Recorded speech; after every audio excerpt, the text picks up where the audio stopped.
चूँकि ये एक मूल सवाल है और कई बार महिलाओं को इसके लिए बड़ा दोषी बनाया जाता है, और घर परिवार में जो एक सेटअप है उसमें लोग अक्सर ये बात कहते हैं कि महिला में बांझपन है, लेकिन जैसा कि अभी आप कह रही हैं कि पुरुष बांझपन भी बहुत तेज़ी से बढ़ा है, और जब आप 50-50 का रेशियो कह रही हैं तब तो ये समस्या दोनों ही तरफ है।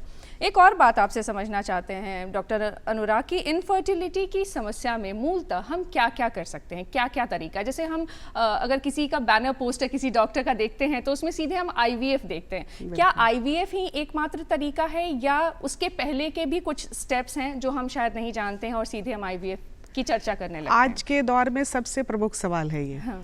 क्योंकि IVF सेंटर्स बहुत कॉमन है, तो उनका जो अपना काम है उसको वो अपने हिसाब से बता रहे हैं, बट ज़रूरत किस बात की है ये समझना ज़्यादा ज़रूरी है। IVF की ज़रूरत अमूमन देखा जाए तो 20 से 25% लोगों को ही होती है, जिनके अगर संतान उत्पत्ति में बाधा हो रही है। उनमें से 80% लोगों को, 70% लोगों को बिना IVF के बच्चा ठहर सकता है।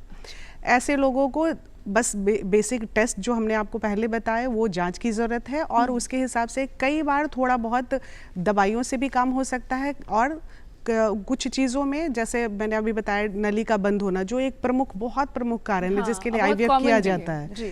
तो इनमें भी जिनका अगर नली बंद होता है उनको दूरबीन सर्जरी के द्वारा करीब 70% लोगों की नली खुल जाती है। अच्छा। और उसके बाद उनका काम आसान हो जाता है।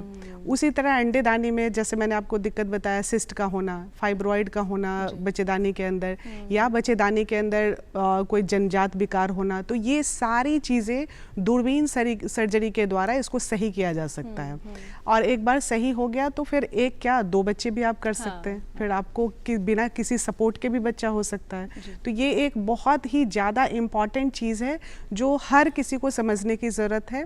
आँख बंद करके IVF कराने की ज़रूरत नहीं है। आपको खुद भी थोड़ा रिसर्च करना चाहिए। यूट्यूब वगैरह सब जगह सब चीज़ें अवेलेबल है।